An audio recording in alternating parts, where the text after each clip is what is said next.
Indonesia, kita bertemu kembali dalam acara Perjalanan Tokoh. Kali ini saya membuat judul Perjalanan Tokoh adalah Memoir Ajudan Terakhir Bapak Bangsa. Siapa ajudan terakhir itu?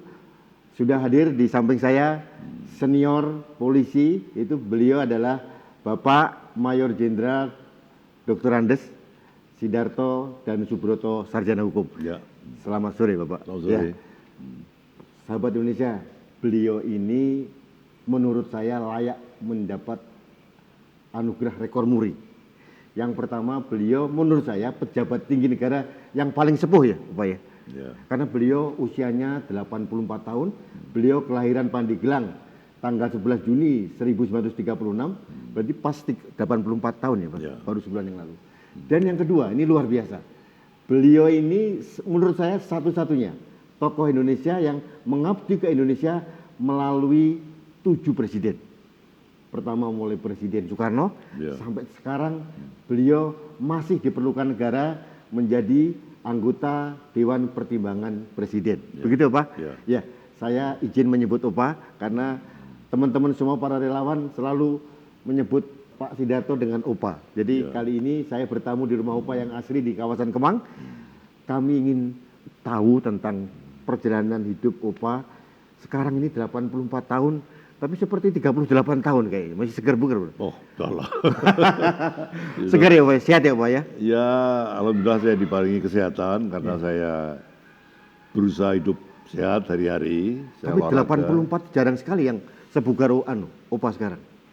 Saya berusaha berenang tiap hari. Setiap hari berenang Mas? Ya, berusaha berenang ya. Berusaha berenang. Ya, tiap hari jam 10 sampai jam setengah 11, setengah jam. Pola makan? Makan saya kurangi karbo. Oh, kurang karbo. Ya, banyak sayur, buah, Iya. ya, jus selalu. Tidak ada gangguan apapun, penglihatan masih bagus. Sampai hari ini belum ada. Luar biasa. Sahabat Indonesia, kita kulik lebih jauh perjalanan seorang Opa Sidarto dan Subroto. Opa, kita pengen tahu, Bapak ini kan senior dari polisi. Ya. Jadi beliau itu luar biasa, pernah jadi Kapolres Tangerang, pernah jadi Kadispen Polri tahun 75, pernah juga menjadi Kapolda di Sumatera bagian selatan, pernah jadi wakil kepala Polda di Jawa Barat, dan terakhir beliau mengabdi sebagai polisi di sebagai Kapolda Jawa Barat. Ya. Oke, luar biasa perjalanannya. Oke, Opa ini kelahiran Pandeglang. Ya. Tapi kalau saya baca riwayat hidup Opa, lebih banyak SD sampai SMA di Jogja. Ya. Bagaimana ceritanya? Waktu di Pandeglang itu ayah saya bekerja di kehutanan Banten ya, sebagai apa itu namanya sinder gitu ya, kalau bahasa Belanda ya. Sinder. Ya. Opsiter Boswisen itu sinder ya. Di kehutanan. Ya, Oke. saya lahir di sana, umur 4 tahun lebih sedikit itu saya pindah ke Jogja. Kalau bapak, ibu aslinya mana sebenarnya? Asli bapak dari Jawa Timur, ibu dari Jogja. Oh, berarti Jawa, bukan Jawa Barat ya? Iya. Oh, hanya saya numpang betul-betul lahir di Jawa Barat. Numpang lahir di Banten. Iya. Kemudian SD di SD di Pucung Suman, Ya. lalu SMP 1 di Jogja, Terbantaman. ya. SMA-nya SMA 6 di Jogja. Oke, Opa, pengen tahu nih. Dulu kayaknya Opa pernah jadi ketua OSIS di Jogja. Tahun SMA berapa 6, itu? Tahun 54. Mengapa waktu itu kok langsung dipilih? Apa memang sudah aktif dari awal gitu kan? Saya dari dulu memang suka organisasi. Luar Jadi biasa, jadi. tahun 54 saya jadi ketua OSIS. SMA 5 dan 6, 2 sekolah. Karena dulu 2 sekolah ini satu gedung dan satu kepala sekolah. Ketua OSISnya satu. Ketua OSIS satu. 2 sekolah betul. Waduh. SMA 5 dan 6 Iya. itu gedungnya sama. Kepala sekolahnya Pak Joko Tirtono satu dan organisasinya satu. Jadi saya kebetulan ketua OSIS daripada Jadi SMA ketua 5 dan OSIS 6. 2 sekolah ini. Iya. Oh, luar biasa. Setelah SMA masuk Akpol. Iya. Dulu namanya apa tuh? Dulu namanya PTIK namanya. PTK. Ya. Oke. Tahun berapa itu? Tahun 55 Oktober. Saya ini tidak punya uang sama sekali ke Jakarta. Iya. Jadi saya ini cita-cita saya hanya mau sekolah yang ada beasiswanya. Oh. Bukan karena pengen jadi polisi, enggak. Oh, bukan cita-cita jadi pengen polisi? Enggak. Hanya karena cari sekolah yang bisa saya hidup. Dan nggak bayar? Dan tidak bayar. Oh, waktu itu polisi gratis? Bukan gratis. Jadi saya ini melamar pada beberapa sekolah yang ada beasiswanya. Oh Iya. iya, saya daftar ke ADN, Akademi Dinas Luar Negeri, dari Kemlu, lalu imigrasi, lalu apalagi ya, di Fakultas Ekonomi saya masuk juga. UI, oke. Tapi hanya berapa bulan ya, dapat beasiswa berapa ya, 125. Perak. Iya, beasiswa waktu itu ya. Mondok di Jakarta 150, ya, jadi kurang kan. Iya. Waktu ada puan P3 diterima, masuk P3, beasiswa 550 dan di asrama, waduh ini Menarik. ya, menarik sekali. Karena kos untuk hidup waktu itu hanya 120 sebulan. Untuk Jakarta? Iya, tahun 55. Tahun 55, 120 living cost di Jakarta? Iya. Oke. Ini kos ya, lalu makan di luar ya. Iya. Dalam hati saya kalau saya diterima, saya bisa bantu adik-adik saya yang sekolah. Gitu, karena kita orang yang sangat sederhana. Iya. Jadi bukannya saya waktu tes kepribadian terakhir ya, lulus ini kan ada Seleksi tes ya? 2000 yang lamar, yang diterima hanya 50. Oh iya. Jadi setiap hari itu, pada waktu kepribadian terakhir itu saya ditanya, saudara ini kecil kurus itu kok jadi polisi itu pengen jadi apa kamu? Sudah dian saya, ada 5 orang itu. You jadi detektif nggak pantas, kurang gagah. You jadi apa itu namanya harus berkelahi dengan you nggak pantas. Saya sudah dipelunjuk begitu. Itu mungkin strategi untuk mental. Iya, bukan. Apa yang you tertarik untuk masuk sekolah ini? Oke. Saya lalu terdiam karena sudah di protoli kan. Artinya you nggak pantas jadi detektif, you nggak pantas jadi ya gitu-gitulah ya. Buru sergap, wah nggak pantas lah ya. You potongannya priayi begini mau jadi apa? Gitu ya. Gitu. Saya sudah gitu. Gitu. Lalu saya boleh terus terang, Pak. Silakan. Saya dari keluarga sederhana, Pak. Dan saya tertarik karena beasiswa di sini cukup besar, saya bisa bantu adik-adik saya. Oh, jadi saudara kesini hanya karena duit ya? Wah, mati lagi saya. Saya mati lagi saya ini. Kamu masuk sini bukan karena pengen jadi polisi, memberantas kejahatan, menegakkan hukum, tapi karena kamu tertarik beasiswa ya? Saya terdiam ya. Memang iya. Betul, itu saya jujur Pak, saya tidak. Saya dari Kosrana dan saya baca demikian iklannya dan di asrama itu merupakan kehidupan orang tua, bahkan saya bisa membantu adik-adik saya. Mereka menghujani saya dengan, saudara alasannya hanya karena beasiswa, bukan karena ingin jadi penegak hukum, bukan ingin jadi gini. Saya terdiam ya, dipukul betul saya, plak gitu ya. Nah, saya keluar ruangan itu seperti orang yang itu udah kalah perang gitu ya. Hampir patah semangat sebetulnya. Iya, patah semangat. Mohon maaf, saya potong dulu. Opa ini satu keluarga berapa? 6 bersaudara, saya nomor 4. Nomor 4. Oh baik, oke terus lanjut Pak, masalah PTIK. Nah, 2 minggu kemudian diumumkan kan, karena tinggal 100 yang diambil 50. Iya. Jawaban saya jeblok gitu kan. Artinya tidak bermutu ya. Tidak ada harapan ya? Tidak ada harapan.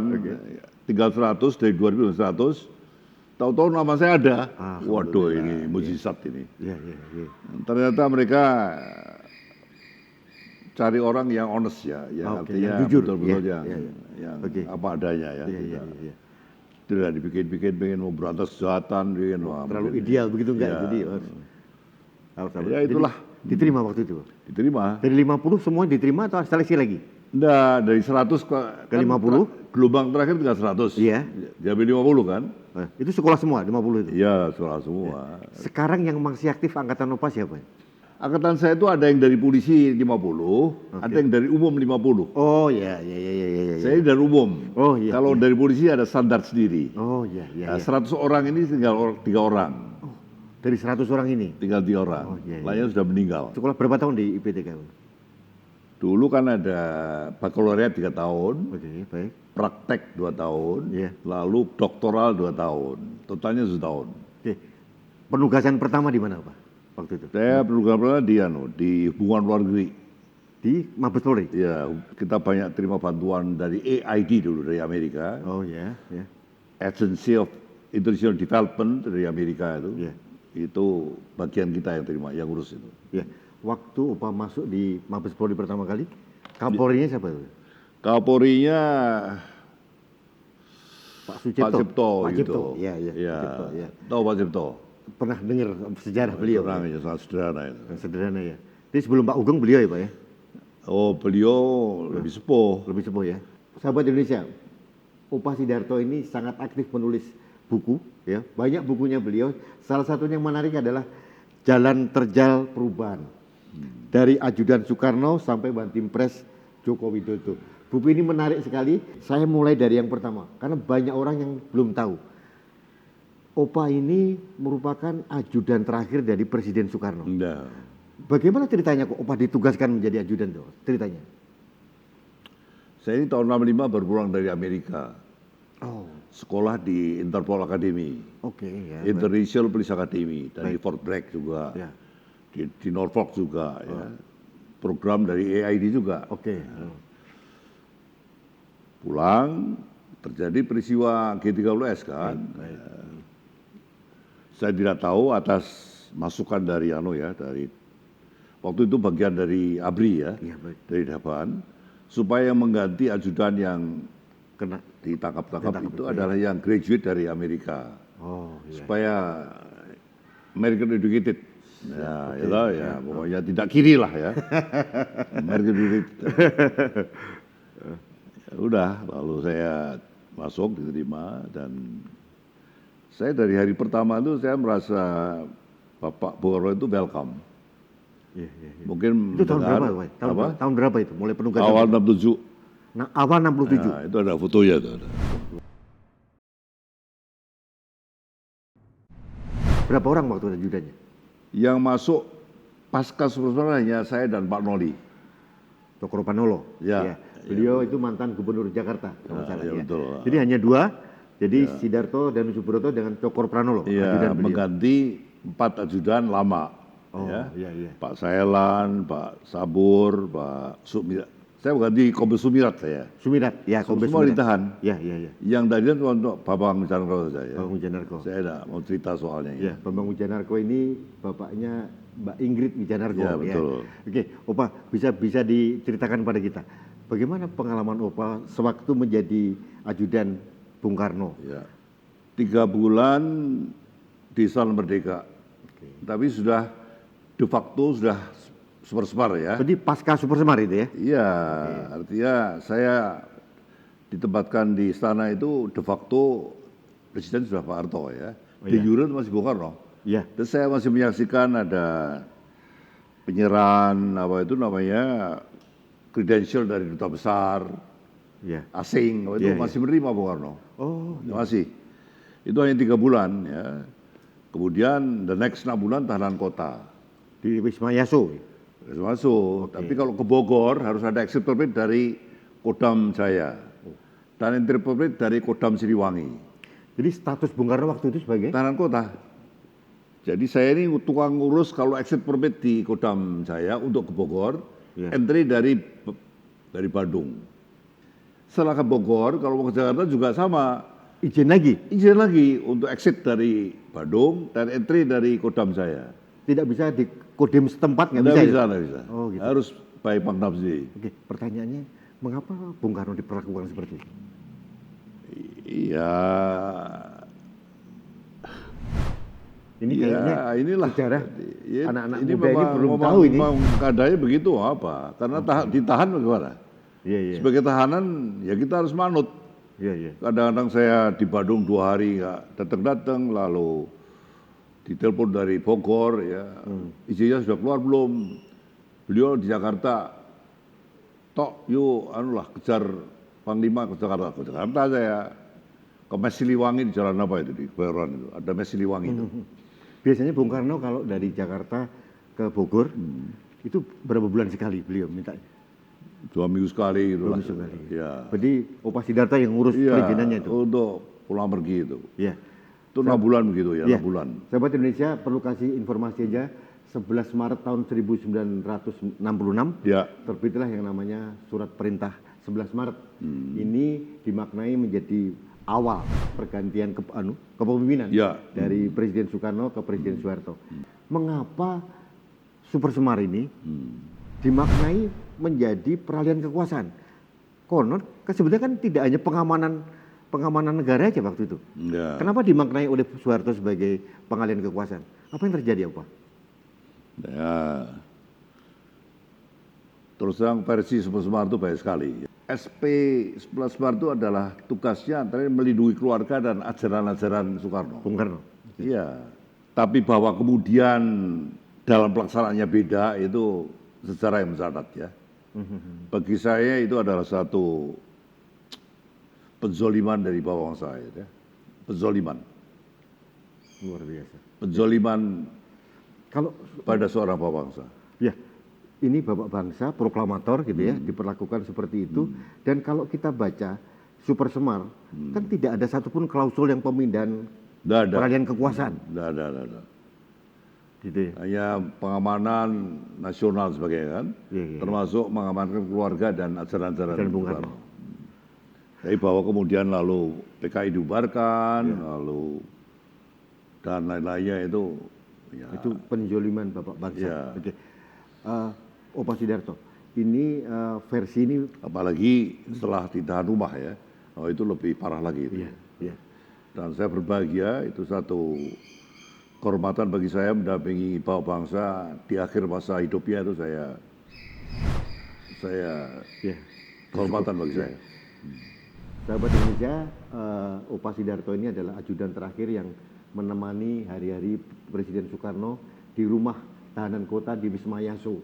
Sekarang Wisma Yaso itu menjadi museum Ya. Satria Mandala di Gatot Subroto, Jakarta. Kita menyaksikan sekarang salah satu pelaku sejarah Indonesia yang mungkin banyak kita tidak tahu, generasi muda, bahwa ada perjalanan yang sempat ada warna yang sangat miris, bahwa Bapak Bangsa diperlakukan yang sangat tidak manusiawi menurut saya. Ya. Ya. Pada waktu beliau meninggal, itu kalau nggak salah tahun 70. Ya, Ya. Opa masih mendampingi beliau. enggak, saya sudah enggak. Oke. Waktu itu, waktu saya 6 bulan di Yaso itu obat-obat tidak bisa masuk, semua tertitilasi ya.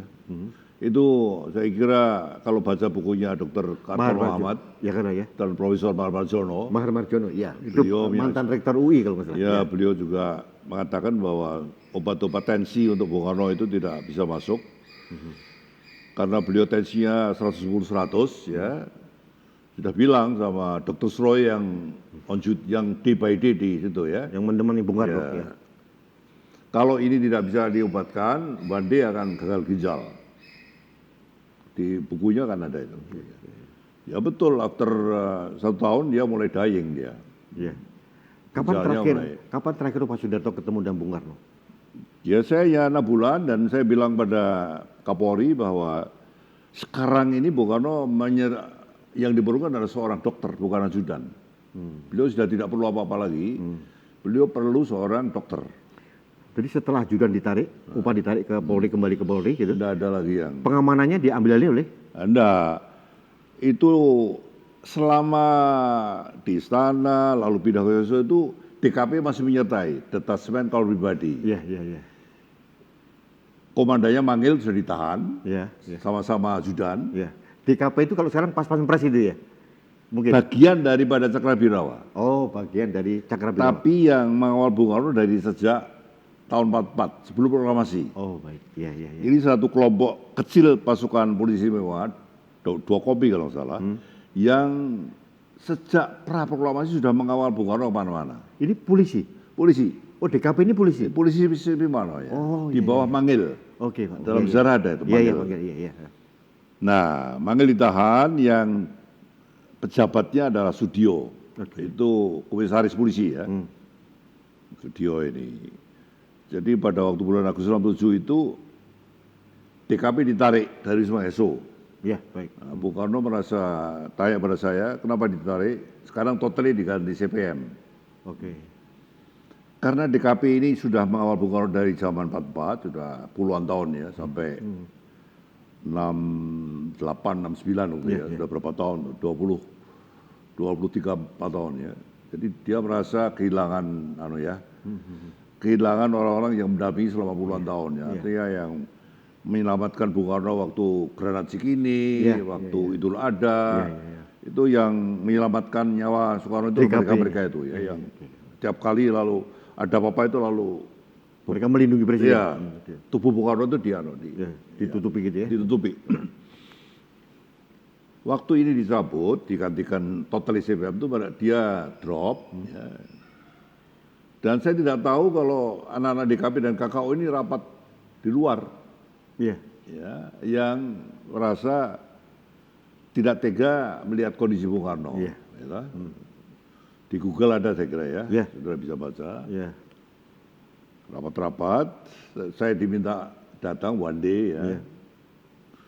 Ternyata anak-anak KKO DKP ada 20 orang gitu. Dari KKO Mayor Kunto kalau nggak salah. Dari Brimob ada Sudio itu ya. Iya. Sudah meninggal semua itu. Iya. Itu ternyata nggak tega melihat kondisi Bung Karno di Sumeso. Ya, karena kurang uang nggak punya, ya lalu perawatan kurang, obat tidak bisa masuk, anaknya datang harus dengan izin, nah, gitulah ya. Lalu sampaikan Bapak Pak Darto, daripada Bung Karno akan meninggal di tahanan lebih baik dengan kita. Mau dibawa kemana? Kita punya rencana. Rencana penculikan Bung Karno sebetulnya. Iya, betul. Itu terjadi. Tapi rumah tempat mereka kumpul itu agak kecil dan banyak di teras juga itu ya. Oh iya. Dalam hati saya ini mesti bocor ini. Pertemuan begini kan bocor. Iya. Tapi saya sempat matur Bung Karno. Iya. Tanggapan beliau? Nah, saya mau cerita ya. Waktu Bung Karno posisinya masih kuat ya. Ibrahim Maji masih pro Soekarno, Pangdam Siliwangi ya. Iya, Ibrahim Maji ya. Brawijaya masih pro Bung Karno, KKO Pak Hartono masih pro Bung Karno. Beliau diminta untuk melawan kelompok Soeharto ini, beliau menolak. Kalau saya yakin akan terjadi perang saudara dan itu saya tidak suka. Ya, akan terjadi pertumpahan darah. Saya tidak mau. Beliau menolak. Ini waktu saya laporan soal anak-anak ini, dalam hati saya juga beliau akan menolak. Karena dulu pernah menolak kan. Jadi waktu saya matur Bung Karno waktu itu, jadi beliau juga sudah weak ya. Pak, ini putra-putra Bapak lagi kumpul di rumah Saudara Utoro Letkol itu. Yang dia nggak tega lihat Bapak di Wisma Yaso dan ingin membawa Bapak keluar. Mereka bilang lebih baik bersama mereka. Hidup mati dengan mereka. Bung Karno diam sebentar itu lalu bilang mereka toh saya siap pergi. Wah saya kaget betul itu. Iya, saya siap pergi. Waktu jawaban itu belum sempat saya sampaikan pada itu, mereka sudah ditahan semua.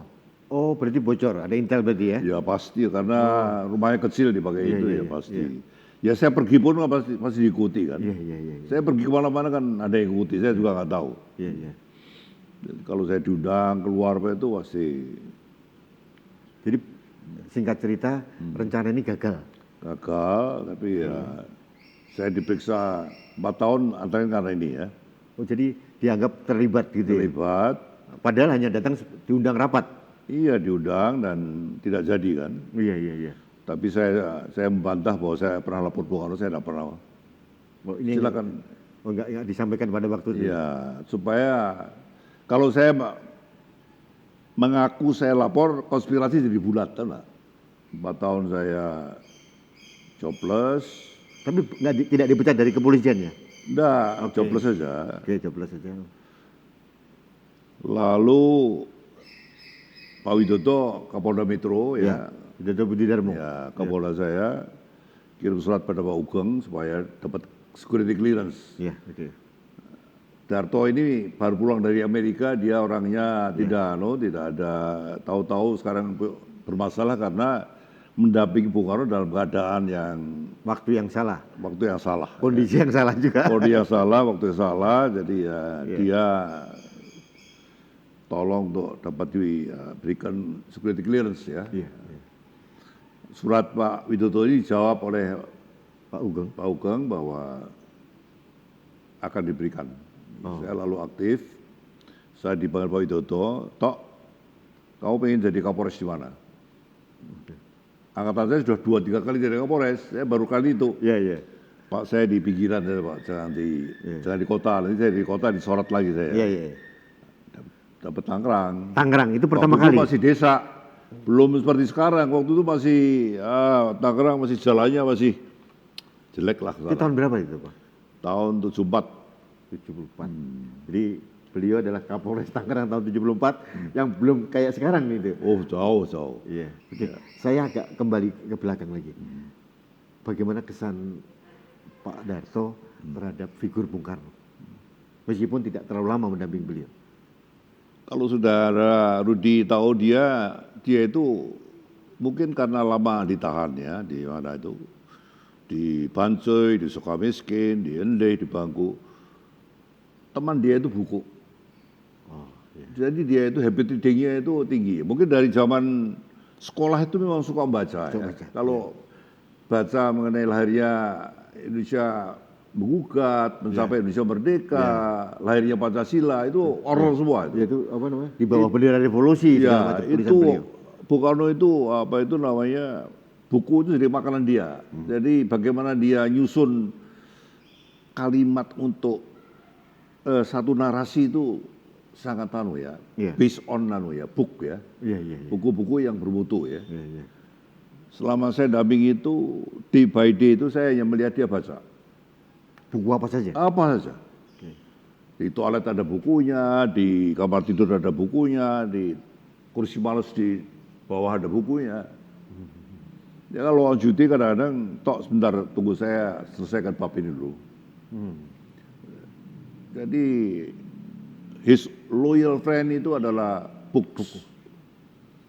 Jadi saya tidak heran kalau dia mampu convincing Kongres Amerika, pidatonya mengenai Pancasila itu standing applause oleh Kongres Amerika. Iya, kita ada ada tuh. Ada itu, luar biasa. Bagaimana dia pidato di Majelis Asia Umum. Afrika di Bandung, itu dia orator yang memang padat dengan pengetahuannya. Tidak sekedar orator, dia orang yang punya pengetahuan yang padat sekali. Jadi tidak aneh kalau beliau menjadi salah satu pendiri gerakan non-blok. Ya, karena sekarang namanya, kalau saudara Rudi ke Kairo ada Avenue Ahmad Soekarno, di Maroko ada Ru Soekarno, di Islamabad ada Soekarno Square, Lahore, Islamabad. Yang terakhir 18 Juli ada patung Soekarno di Aljazair. Meksiko ada Taman Soekarno juga di kota Meksiko. Jadi pengakuan dunia luar biasa. Bahwa dia seorang yang satu hal, Konferensi Amerika itu dihadiri umumnya oleh negara-negara yang punya perwakilan pelarian di Jakarta. Aljazair itu yang diundang di Asia Afrika adalah kantor perwakilannya. Perwakilan bukan kedutaan besar ya? Bukan kedutaan, perwakilan pelarian. Loh, jadi ada kantor pelarian gitu? Iya. Oh iya. Hampir semua itu. Iya. Jadi kayak Raja Maroko itu yang diundang adalah yang lari ke Paris itu yang diundang. Oh iya. Makanya diakui Bung Karno sebagai penggerak kemerdekaan Asia Afrika, karena yang diundang Bung Karno pada Asia Afrika itu adalah orang-orang yang tertindas. Orang-orang yang dijajah semua ya? Iya, yang dijajah. Oh iya. Waktu itu sebagian besar masih dijajah waktu itu. Iya. Terus dia seorang pembebas Asia Afrika itu Bung Karno itu. Iya. Opa, apa pesan Bung Karno yang paling Opa kenang, yang membuat Opa sampai sekarang tidak bisa melupakan beliau? Ini di buku ini saya ada. Iya. Nah, baca ini. Nah, coba baca ini. Iya. Saya baca, sahabat Indonesia, ini tulisan langsung dari Soekarno untuk Saudara Sidarto. Jiwa, ide, ideologi, semangat tak dapat dibunuh. Soekarno tanggal berapa itu? Soekarno 10 Desember tahun 67. Dia ditahan pun dia begitu. Iya. Bahwa ide saya, gagasan saya mengenai Pancasila, mengenai semangat juga. Itu semangat saya tidak akan bisa dibunuh. Meskipun dalam penjara. Meskipun ditahan. Ya buktinya sekarang memang Pancasila menjadi hari lahir libur nasional, ya tak? Iya, iya. Proklamasinya dia tiap tujuh diulang-ulang oleh kita semua. Iya. Saya sebagai ketua MPR pernah membacakan teks proklamasi juga pada saat acara di istana. Iya. Itu satu bukti bahwa itu kata-kata sakti daripada seorang Soekarno. Ya, sahabat Indonesia, saya ingatkan bahwa beliau ini pernah menjadi ketua MPR tahun 2013-2014. Ya. Beliau menggantikan almarhum Taufik Kemas. Ya. Oke. Baik, kembali ke Kapolres Tangerang. Waktu itu, setelah itu kan karir Opa bagus ya, sampai tahun 91 pensiun. Ya, ya. Mengapa waktu itu Orde Baru menerima kembali Opa? Waduh, itu ya, itu berkah daripada Ya, di atas. berkah dari mengabdi seorang bawa bangsa mungkin itu ya. Oh iya, iya. Saya dilancarkan. Tapi mungkin Opa juga profesional sebagai seorang polisi mungkin. Ya, saya berusaha yang terbaik. Ya. Iya, iya, iya. Kalau saudara ke Palembang, saya banyak bangun Wisma Musi, Iya. lapangan tenis, masjid Al-Aman itu ada nama saya semua di sana. Iya. Waktu itu Kapolda Sumbaksa itu kan membawai 4 provinsi. 4 provinsi. Jadi Palembang, Sumatera Selatan, Lampung, Bengkulu, Jambi. Bengkulu, Jambi. Jadi Bangka Belitung masih ikut Sumatera Selatan waktu itu.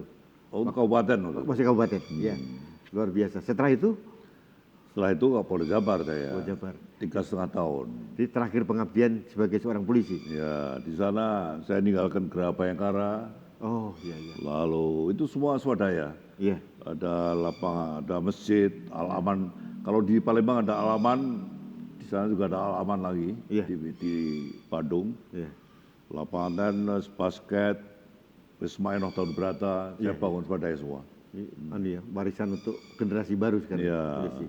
Baik Opa, selanjutnya Opa masuk ke dunia politik Iya. setelah pensiun. Ya, Jadi masuk legislatif mulai tahun berapa itu? 99. 99 sampai 98 saya masuk PD, 98. PDIP Perjuangan. Ya, Oke. Terus menjadi caleg untuk 99. dapilnya Jawa Barat. Cirebon, Indramayu. Oh, Cirebon Indramayu. Baik. Terus itu mulai 98 99 sampai Sampai 2014, 3 periode. wow. Ya. 15 tahun. Ya, 15 tahun. Jadi waktu itu pada saat pemerintahan SBY, ya, PDIP jadi oposisi. ya, 10 tahun. Jadi Opa jadi panglima oposisi di DPR. Nah, ya, salah satu salah satu Ya. ya kayak terlibat dalam security reform, undang-undang mengenai keamanan. Di komisi berapa, Pak? Waktu itu? Komisi hukum 5 Satu, ya? tahun, komisi 1 10 tahun. Setelah itu Mandi Pres. One Team Press. Beliau satu-satunya One Team Press yang 2 periode. Ya, 2 periode. Dan sekarang ini umur 84 masih diminta oleh Pak Jokowi. alhamdulillah. Apa yang terjadi? Begitu banyak orang yang umur 70, 80 sudah tidak sehat, Opa masih segar bugar, ingatannya juga masih tajam, dan Pak Jokowi, presiden kita membutuhkan Opa. Kira-kira resepnya apa itu, Opa? Saya tidak punya resep saya. Saya berusaha hidup sehat, jadi saya kuat. Saya tidak ingin membuat blunder dalam berjalan masa tua saya ini. Ya. Saya tidak ingin membuat satu hal yang nanti didemo anak cucu. Oh, Kalau ada yang aneh-aneh kan anak cucu demo saya tadi. iya. Gimana kakeknya saya? Jadi harus ada monumen kebaikan yang ditinggalkan tuh anak cucu kita. Oke, anaknya berapa ya, Pak? Semua? 5, Anak 5, cucu 12. 12 yang sudah kawin cucu 4. Luar. Titiknya 2. Titik 2. Ini fotonya ada di belakang. Ini manusia paripurna ini. Enggak lah. Ya. Enggak ada yang paripurna, enggak ada. Ya, luar biasa karena tidak semua orang bisa mengalami apa yang Opa lakukan. Ya. Sekarang. Oke, Opa, ini agak terakhir, pembicaraan kita terakhir tentang kekinian sekarang. Opa menjadi anggota Dewan Pertimbangan Ya. Presiden. Kalau Opa melihat sekarang ini masuk masa pandemi, masuk masa krisis, apakah Opa melihat Presiden Jokowi sudah on the track menjalankan kebijakan dalam menangani COVID-19 ini? COVID-19 ini melanda seluruh dunia ya. Ya. Dan yang paling parah adalah justru negara-negara adidaya. Ya. Oke. Amerika, UK, Jerman, Italia, Spanyol, Brasil, apa itu parah sekali ya. Iya. Jobless di UK sampai 40 juta ya. Iya, iya. Yang meninggal saya ikuti sampai kemarin 140.000. Iya. Ya, Amerika ya itu ya. Mereka. Iya. Nomor 2 Brasil sekarang ya. Iya. Jadi ini betul-betul beban yang sangat berat untuk seluruh dunia, Ya. termasuk Indonesia. Iya. Ya. Jadi saya kalau melihat seorang Presiden Jokowi mengalami begini, dia seorang yang sederhana, orang yang jujur, pekerja keras, ya. Tapi mengalami begini hal yang sangat tidak ringan, ya. Iya. Jadi saya mengharapkan supaya Presiden Jokowi mampu melewati masa-masa berat ini bahwa bangsa kita survive, ya. Iya. Iya. Kita lihat dalam survei dari Bank Dunia bahwa mungkin yang nanti plus itu hanya 3-4 negara. Cina, India, dan Semuanya minus. Indonesia. Minus. Oh, Ya. oh, yang nanti setelah. Iya, Oh. Indonesia pun nanti minus tapi 1% ya. Iya, Saudara. iya, iya. India, Cina apa itu masih plus ya. Tapi 3 negara ini yang paling survive. Survive. Oke. Nah, kita ikuti Singapura minus 47%, Sudah hampir resesi sekarang. Ya. Oke. Amerika 37%, Yes. sudah masuk resesi. Singapura resesi. Iya, iya. Amerika minus 37%, jadi ini betul-betul satu kita menunggu vaksin ya supaya cepat ditemukan untuk bisa, karena makin kesini pandemi ini akan banyak melumpuhkan semua negara. Iya, iya, Ya. iya, iya. Jadi ini luar biasa krisis yang hampir seluruh dunia Iya, mengalami. iya, iya. Jadi Indonesia cukup lumayan gitu ya. Kemarin yang terakhir Presiden membentuk gugus tugas baru Ekonomi dan kesehatan. percepatan untuk ekonomi Ya, dan ya. penanganan COVID ya. Ya. Mudah-mudahan ini berhasil. Ya, ya. Yang terakhir Pak, saya minta ini mewakili teman-teman dari anak bangsa ini, pesan apa yang Pak ingin sampaikan untuk teman-teman di Indonesia? Sesuai dengan prediksi daripada World Bank, IMF, Indonesia one day akan menjadi the big five dalam kekuatan ekonomi dunia. The Big Five, 5 besar. Ya, itu tidak dalam waktu 20 tahun lagi ya, bahkan dalam 2024 ya, 4 tahun lagi kita sudah mencapai the big five ya. The Big Five. Ya. Oke, ya, baik. Saya terus terang kita harus mendukung ya bahwa 5 tahun pertama ini pembangunan yang diutamakan Presiden Jokowi adalah pembangunan fisik. Infrastruktur. Ya, jalan, jembatan, bandara, pelabuhan, bendungan, ya begitu ya. Iya. Yang saya kira itu artinya besar sekali, termasuk di Papua. Lalu yang nawacita berikutnya 5 tahun adalah pembangunan sumber daya manusia, Baik. pendidikan, kesehatan. Iya. Ya. Pendidikan kita masih rata-rata SMP kelas 3, Ya. lalu kesehatan kita juga masih kurang baik, welfare kita masih sekarang sudah tembus 4.050 ya. Ya. Jadi upper middle class country ya, Iya. sudah upper ya. Ya. Ini harus kita pertahankan, kita rawat ya. Karena dengan pembangunan fisik dan sumber daya manusia ini, hanya itu nanti kita bisa bersaing dengan negara-negara lain. Optimisme tapi harus disertai dengan kerja keras dari kita Ya. semua. Optimisme dan kerja keras. Ya. Ini pesan dari Upa Sidarto dan Subroto. Kita tahun 2045 memasuki tahun emas kemerdekaan, Ya, 100 ya. tahun. Ya. Mudah-mudahan kita capai dengan gemilang. Ya, ya. Upa Sidarto, terima kasih waktunya, Terima kasih. luar biasa. Ya. Ini pembelajaran yang bagi saya mencerahkan sekali, Ya. dan saya yakin anak bangsa yang lain, sahabat Indonesia juga mengalami yang sama. Ada beberapa sisi cerita perjalanan sejarah yang kita belum tahu. Ya. Dan hari ini kita mendapatkan pencerahan. Mudah-mudahan apa yang kita terima dari Upa Sidarto dapat bermanfaat buat kita semua. Satu tambahan lagi, Pak. Silakan. Oh. Tadi saya bilang bahwa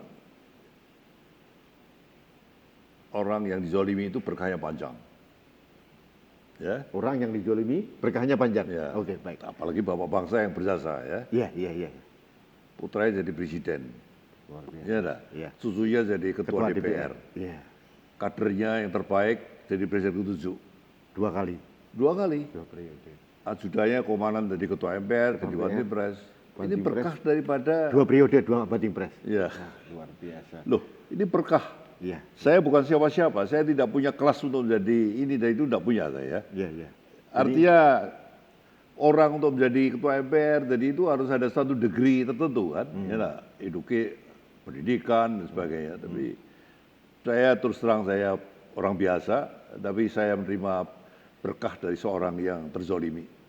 Bapak bangsa. Ya, Bapak bangsa kita adalah Insinyur Haji Soekarno. ya. Dan saya juga ikut bangga karena beliau dimakamkan di kampung saya, di Blitar. Oh, asalnya di Blitar. Saya ya? orang Blitar, Pak. Ya. Jadi saya orang Kenapa di orang Blitar? Supaya jauh dari Jakarta. Blitar. Loh, Tapi iya. berkah buat kami, Pak. Di sana Apa? jadi berkah buat orang Blitar. Jadi Blitar jadi terkenal. Gitu. Terkenal dan banyak yang ziarah ke sana. Ziarah di sana. Jadi Sampai- ramai sekarang. Jadi Blitar sekarang ini dikenal karena ada makam Bung Karno. Kalau nggak ada makam mungkin tidak dikenal. Baik, terima kasih Bapak. Ya. Suatu pesan yang sangat kasih. simpatik. Mudah-mudahan kita doakan supaya Bapak selalu sehat. Amin. Karena negara masih membutuhkan. Terima kasih. Amin. Selamat sore, sampai ketemu kembali. Ya, terima kasih.